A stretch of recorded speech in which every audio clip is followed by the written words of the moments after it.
So a typical direct sales business is someone like a Tupperware. I'm sure you've heard of Tupperware.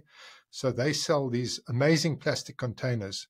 And the way their structure works is that I become a dealer with them. I purchase the products at a discount and I sell them on at a profit. There's a team leader who looks after me and she makes a small overriding commission on anything I do. Above that, there's an area manager who looks after the team leaders. And above that, there'll be a regional manager who looks after the area managers. So there's a very strong, structured hierarchy, and it's very much area-based. So if you're a team leader in Quebec, then you are dealing with people in your specific area, and you're not dealing with an extended network of people. And the structures are very strong, and getting up the ranks is quite difficult. You have to be nominated. You have to be specially trained. You can't just become a team leader. That's almost always true in direct sales, where it's more regional and more structured from the hierarchy, from the organization down. 100%. And you'll see specifically companies like Rainbow or Kirby or Forvac, who are selling high-priced vacuum cleaners, is a prime example,